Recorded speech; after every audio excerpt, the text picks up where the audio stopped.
പാലക്കാട് ജില്ലയിലെ തൃത്താല പഞ്ചായത്തിന്റെ വികസന നേട്ടങ്ങളിലേക്കാണ് നമ്മൾ കടക്കുന്നത്. President P K. ജയ നമ്മളോടൊപ്പം ചേരുന്നുണ്ട്. നമസ്കാരം ജയ. ഈ ഭരണകാലയളവിലെ വികസന പ്രവർത്തനങ്ങളെ എങ്ങനെയാണ് ഒറ്റനോട്ടത്തിൽ വിലയിരുത്താനാവുക? നമ്മള് ഈ 4 വർഷക്കാലം ഏറ്റവും പ്രാധാന്യം കൊടുത്തിട്ടുണ്ടായിരുന്നത് വീടുകൾക്ക് തന്നെയായിരുന്നു.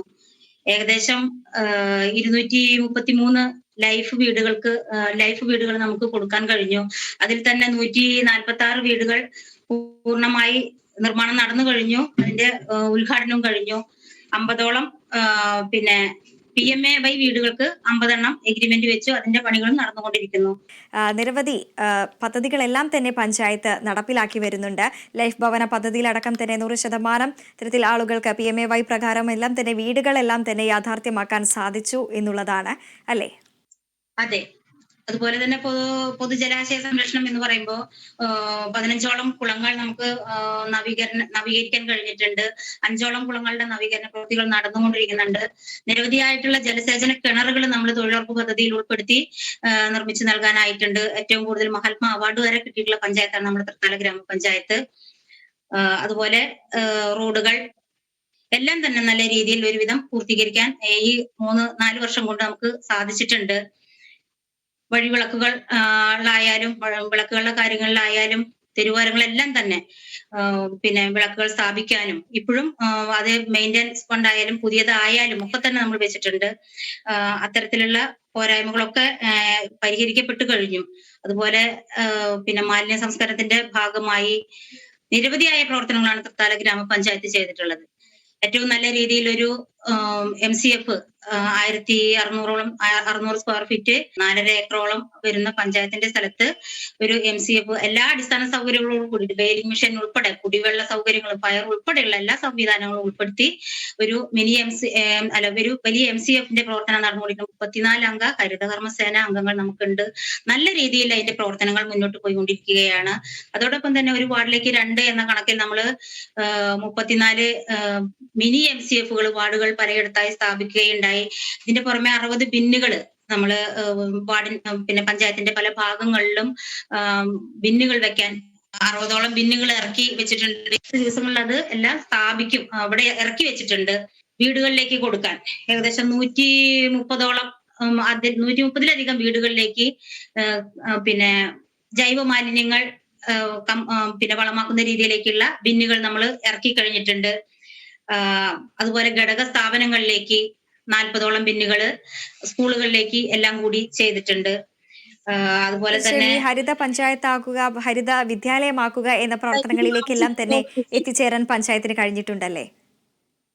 ഈ മാർച്ച് 30ഓട് കൂടി നമ്മള് എല്ലാ വാർഡുകളും ഹരിത വാർഡുകളാക്കി പ്രഖ്യാപിക്കാൻ ആവശ്യമായ എല്ലാ കാര്യങ്ങളും ഹരിതകർമ്മസേനയ്ക്ക് പുറമെ പിന്നെ വെച്ചിട്ടുണ്ട്. അതും നല്ല രീതിയിൽ നടക്കുന്നുണ്ട് അതിന്റെ കാര്യങ്ങളെല്ലാം തന്നെ.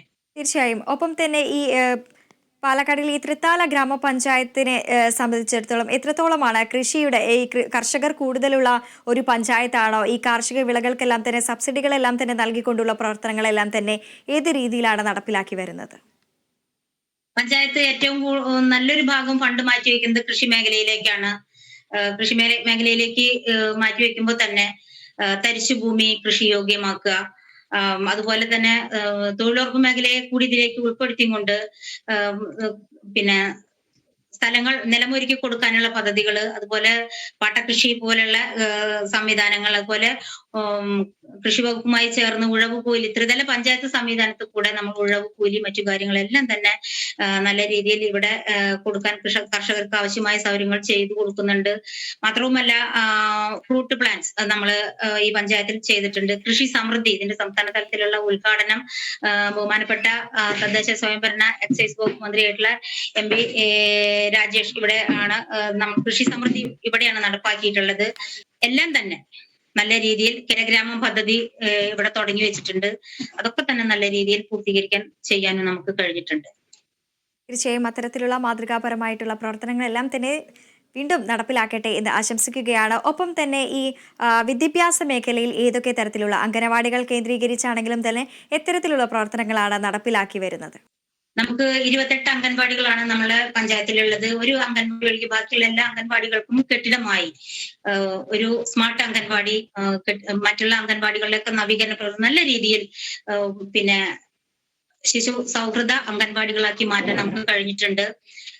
ഇനിയും അതിന്റെ ഈ വർഷം അതിന്റെ വർക്കുകൾ നടന്നുകൊണ്ടിരിക്കുന്നത്. പോരായ്മയുള്ള ഭാഗങ്ങളിലൊക്കെ തന്നെ അത് പരിശോധിച്ച് അതിനാവശ്യമായ ഫണ്ടുകൾ നമ്മൾ മാറ്റിവെച്ചിട്ടുണ്ട്. ഒപ്പം തന്നെ ഈ പിന്നെ ഭിന്നശേഷി സ്കൂളുകൾ കുട്ടികൾക്കായിട്ടുള്ള പ്രവർത്തനങ്ങളെല്ലാം തന്നെ ഏത് രീതിയിലാണ് മുന്നോട്ട് കൊണ്ടുപോകുന്നത്? ഇപ്പം നല്ല രീതിയിൽ പിന്നെ നമുക്ക് പഞ്ചായത്തില് 2 സ്ഥാപനങ്ങളാണ്. പഞ്ചായത്തിന്റെ ഒരു ബഡ്സ് സ്കൂളുണ്ട്. ഏറ്റവും നല്ല രീതിയിൽ പ്രവർത്തിക്കുന്ന സമീപ പഞ്ചായത്തുകളിൽ നിന്നുള്ള കുട്ടികളെ ഉൾപ്പെടെ ഉൾക്കൊള്ളിച്ചുകൊണ്ടുള്ള ഒരു ബഡ്സ് സ്കൂൾ നമ്മുടെ തൃത്താല പഞ്ചായത്തിലാണ് പ്രവർത്തിക്കുന്നത്. അതിന്റെ എല്ലാ പിന്നെ സൗകര്യങ്ങളോടും കൂടിയിട്ടുള്ള പഞ്ചായത്താക്കി പിന്നെ സ്കൂളാക്കി മാറ്റാൻ ആവശ്യമായിട്ടുള്ള കാര്യങ്ങൾ നമ്മൾ ചെയ്തിട്ടുണ്ട്. 5 വർഷം പാലക്കാട് ജില്ലയിൽ തന്നെ വിന്നറായി വന്നിട്ടുള്ളതാണ് നമ്മുടെ ബഡ്സിലെ കുട്ടികൾ. അവർക്ക് ആവശ്യമായ ട്രെയിനിങ്ങും ഒക്കെ കൊടുക്കുന്നത് അതിൽ മിടുക്കരായിട്ടുള്ള അധ്യാപകരും ജീവനക്കാരുമാണ് അവിടെയുള്ളത്. ഒപ്പം തന്നെ ഈ വിദ്യാഭ്യാസ മേഖലയിലെ കാര്യങ്ങളെല്ലാം തന്നെ പറഞ്ഞു. അംഗനവാടികൾ കേന്ദ്രീകരിച്ചും വലിയ രീതിയിലുള്ള സ്മാർട്ട് അംഗനവാടികളാക്കാനുള്ള പ്രവർത്തനങ്ങളെല്ലാം തന്നെയാണ് നടപ്പിലാക്കി വരുന്നത്. അതിൽ എടുത്തു പറയേണ്ടത് ഈ ആരോഗ്യരംഗത്തെ ഏതൊക്കെ തരത്തിലുള്ള നേട്ടങ്ങളാണ് ഈ ഒരു പഞ്ചായത്തിൽ നടപ്പിലാക്കാൻ വരുന്നത്? പാലിയേറ്റീവ് പ്രവർത്തനങ്ങളെല്ലാം തന്നെ ഏത് രീതിയിൽ മുന്നോട്ട് പോകുന്നു? വയോജനങ്ങളെ എല്ലാം തന്നെ പരിഗണിച്ചുകൊണ്ടുള്ള ഒരു പ്രവർത്തനങ്ങൾ തന്നെയാണല്ലേ മുന്നോട്ട് കൊണ്ടുപോകുന്നത്? അതെ അതെ. പാലിയേറ്റീവ് രംഗം, ആരോഗ്യരംഗം എന്ന് പറയുമ്പോൾ നമുക്ക് 3 ഹോസ്പിറ്റലുകളാണ് ഉള്ളത്. സ്വന്തമായി കെട്ടിടങ്ങൾ ഉണ്ട് ഈ 3 ഹോസ്പിറ്റലിനും ആയുർവേദത്തിനും. നമ്മുടെ ബഹുമാനപ്പെട്ട തദ്ദേശ സ്വയംഭരണ വകുപ്പ് മന്ത്രി 12.5 കോടി രൂപ അനുവദിച്ച് നമ്മുടെ പ്രധാന തൃത്താല ഹോസ്പിറ്റലിന്റെ പണി വളരെ പെട്ടെന്ന് തന്നെ നടന്നുകൊണ്ടിരിക്കുകയാണ്. അതോടൊപ്പം തന്നെ നമുക്ക് ഹോമിയോ കെട്ടിടത്തിന് സ്വന്തമായ ബിൽഡിംഗ് ഉണ്ടാക്കാൻ കഴിഞ്ഞു. അതുപോലെ ആയുർവേദ ഹോസ്പിറ്റലും അതിനും ബിൽഡിംഗ് ഉണ്ടാക്കാൻ കഴിഞ്ഞു. ഇതിലൊക്കെ തന്നെ നല്ല രീതിയിലുള്ള പ്രവർത്തനങ്ങൾ നടക്കുന്നു. പാലിയേറ്റീവ് പ്രവർത്തനം ഏറ്റവും നല്ല മികച്ച രീതിയിൽ പാലിയേറ്റീവിന്റെ പ്രവർത്തനങ്ങൾ നമ്മുടെ തൃത്താല പഞ്ചായത്തിൽ നടക്കുന്നുണ്ട്. വയോജനങ്ങൾക്ക് വേണ്ടി നമ്മൾ ഒരു പിന്നെ പദ്ധതി തന്നെ വെച്ചിട്ടാണ് വയോജനങ്ങളുടെ പ്രവൃത്തികൾ നടത്തുന്നത്. അത്തരം കാര്യങ്ങളൊക്കെ നമുക്ക് ചെയ്യാൻ കഴിഞ്ഞിട്ടുണ്ട്. അതുപോലെ തന്നെ സ്ത്രീകളുടെയും കുട്ടികളുടെയും സംരക്ഷണം, ത്തോടൊപ്പം തന്നെ സ്ത്രീകൾക്കായിട്ടുള്ള പ്രത്യേക പദ്ധതികൾ നമ്മൾ അരുണിമ പോലുള്ളത് അതും നടപ്പാക്കിക്കൊണ്ടിരിക്കുകയാണ്. അതോടൊപ്പം തന്നെ നിരവധിയായിട്ടുള്ള പ്രവർത്തനങ്ങൾ നടക്കുമ്പോൾ തന്നെ സ്ത്രീകൾക്കും ഈ സ്ത്രീ ശാക്തീകരണ രംഗത്തടക്കം തന്നെ വലിയ രീതിയിലുള്ള പ്രവർത്തനങ്ങളാണ് പഞ്ചായത്ത് നടപ്പിലാക്കി വരുന്നത്. ഈ സ്ത്രീ ശാക്തീകരണം, കുടുംബശ്രീ ഉൾപ്പെടെ ഏതൊക്കെ തരത്തിലുള്ള പ്രവർത്തനങ്ങളാണ് ഇവർക്ക് വേണ്ടി നടത്തുന്നത്? തൊഴിൽ സംരംഭങ്ങൾ അടക്കം തന്നെ ഇവിടെ നടപ്പിലാക്കി വരുന്നുണ്ടല്ലേ? തൊഴിൽ സംരംഭങ്ങൾ കുടുംബശ്രീ തലത്തിൽ നമ്മൾ ജനകീയ ഹോട്ടൽ നടത്തുന്നുണ്ട്. GRC പോലുള്ള സംവിധാനങ്ങൾ നമ്മുടെ പഞ്ചായത്തിന്റെ സംവിധാനം ഉണ്ട്. അതിന് കെട്ടിടം ഉൾപ്പെടെയുള്ള കാര്യങ്ങളെല്ലാം തന്നെ ചെയ്തിട്ടുണ്ട്. അതോടൊപ്പം പിന്നെ 230 കുടുംബശ്രീയാണ് നമ്മളെ പഞ്ചായത്തിലുള്ളത്. 200 JLG ഗ്രൂപ്പുകളുണ്ട്. 25 JLG ഗ്രൂപ്പുകളുണ്ട്. കൃഷിയുമായി ബന്ധപ്പെട്ട് അവർക്ക് ആവശ്യമായുള്ള സഹായങ്ങളെല്ലാം തന്നെ ചെയ്തു കൊടുക്കുന്നു. അതോടൊപ്പം ME ഗ്രൂപ്പുകൾ 80 ഉണ്ട്. തൊഴിൽ സംരംഭങ്ങൾ ഇതിന്റെ പുറമെ നമുക്ക് 333 തൊഴിൽ സംരംഭങ്ങൾ നമ്മളെ പഞ്ചായത്തിലുണ്ട്. ഒപ്പം തന്നെ ഭാവിയിൽ ഇത്തരത്തിൽ നിരവധിയായിട്ടുള്ള മാതൃകാപരമായിട്ടുള്ള പ്രവർത്തനങ്ങളെല്ലാം തന്നെ നടത്തി വരുന്നു. തുടർന്നും അത്തരത്തിലുള്ള പ്രവർത്തനങ്ങളെല്ലാം തന്നെ നടക്കട്ടെ. ഒപ്പം തന്നെ ഭാവിയിലേക്ക് എന്തൊക്കെ പ്രവർത്തനങ്ങളാണ്, പദ്ധതികളാണ് ആസൂത്രണം ചെയ്തിരിക്കുന്നത്? നമ്മള് ഉൽപാദന മേഖലയിൽ ഏകദേശം 1,75,00,000 രൂപയോളം ഭാവി ഉൽപാദന മേഖലയിലേക്കും സേവന മേഖലയിലേക്ക് 7 കോടി 12 ലക്ഷം രൂപ മാറ്റി വെച്ചിട്ടുണ്ട് സേവന മേഖലയിൽ. പശ്ചാത്തല മേഖലയിൽ 1 കോടി 33 ലക്ഷം രൂപ പശ്ചാത്തല മേഖലയിലേക്കും. ഇതെല്ലാം കൂടി തന്നെ നമ്മൾ നല്ല രീതിയിൽ പ്രവർത്തിക്കാൻ കഴിയുന്ന എല്ലാ ഭരണസമിതി അംഗങ്ങളും എല്ലാ ജീവനക്കാരും ഒറ്റക്കെട്ടായി നിന്നുകൊണ്ട് പഞ്ചായത്തിന്റെ പ്രവർത്തനങ്ങൾ മികവുറ്റതാക്കാൻ വേണ്ടുന്ന ശ്രമങ്ങൾ നടത്തിക്കൊണ്ടിരിക്കുകയാണ്. ഇതുവരെ എല്ലാ സപ്പോർട്ടും നമുക്ക് എല്ലാ ഭാഗങ്ങളിൽ നിന്നും ഉണ്ടായിട്ടുണ്ട്. ഇത്തരത്തിലുള്ള പ്രവർത്തനങ്ങളെല്ലാം നടന്നു വരുമ്പോൾ തന്നെ ഏതെങ്കിലും തരത്തിലുള്ള ഈ വെല്ലുവിളികൾ പഞ്ചായത്ത് നേരിടുന്നുണ്ടോ? ഒരു വെല്ലുവിളി എന്ന് പറയുമ്പോൾ നമുക്ക് കുടിവെള്ളമായിരുന്നു. അതിന് ഏകദേശം ശാശ്വതമായ പരിഹാരം ഈ ഒരു വർഷത്തോടു കൂടി നമുക്ക് ഞാൻ പറഞ്ഞു പ്രത്യേകമായി നമ്മളുടെ തദ്ദേശ സ്വയംഭരണ വകുപ്പ് മന്ത്രി നമ്മുടെ തൃത്താലയ്ക്ക് മാത്രമായി ഒരു പ്ലാന്റിന്റെ പ്രവർത്തനം നടന്നുകൊണ്ടിരിക്കുകയാണെന്ന് പറഞ്ഞു. അതോടുകൂടി കുടിവെള്ളത്തിന്റെ ആ വെല്ലുവിളി നമുക്ക് മറികടക്കാൻ കഴിയും.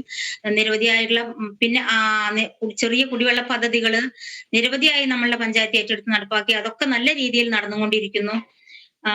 അതോടൊപ്പം തന്നെ ടേക്ക് എ ബ്രേക്ക് നമ്മള് ഏറ്റവും നല്ല രീതിയിൽ ഒരു ടേക്ക് എ ബ്രേക്ക് അതിന്റെ നിർമ്മാണ പ്രവൃത്തിയിലേക്ക് കടക്കാനാണ് നമ്മൾ ഏറ്റവും നല്ല ഒരു രീതിയിലേക്ക്. നമുക്ക് അതിന്റെ സ്ഥലം വിട്ടുകിട്ടാത്ത ഒരു ചെറിയ പ്രയാസം മാത്രമാണ് ഇപ്പൊ നിലവിലുള്ളത്. ലേഡീസിനും ജെന്റ്സിനും വെവ്വേറെ സംവിധാനങ്ങൾ ഒരുക്കി, ഒരു ഭിന്നശേഷി സംവിധാനം ഒരുക്കി. അതോടൊപ്പം തന്നെ ഒരു പിന്നെ ഫീഡിംഗ് റൂം ഉൾപ്പെടെയുള്ള ഒരു നല്ല രീതിയിലൊരു ടേക്ക് എ ബ്രേക്കിനാണ് നമ്മൾ പിന്നെ ഇപ്പോൾ പദ്ധതി തയ്യാറാക്കിക്കൊണ്ടിരിക്കുന്നത്. അതും അധികം വൈകാതെ തന്നെ നടപ്പാവും എന്നുള്ളതാണ്. അതിന്റെ സ്ഥലം വിട്ട് തീർച്ചയായും കിട്ടുന്ന ഭാവിയിലേക്കും ഒരു ചെറിയ നിരവധിയായിട്ടുള്ള പ്രവർത്തനങ്ങൾ തന്നെയാണ് ഈ തൃത്താല പഞ്ചായത്തിന്റെ ഭാഗത്തു നിന്നും ഉണ്ടാവുന്നത്. എല്ലാ വികസന പ്രവർത്തനങ്ങളും യാഥാർത്ഥ്യമാകട്ടെ എന്ന് ആശംസിക്കുകയാണ്. നന്ദി ശ്രീമതി ജയ.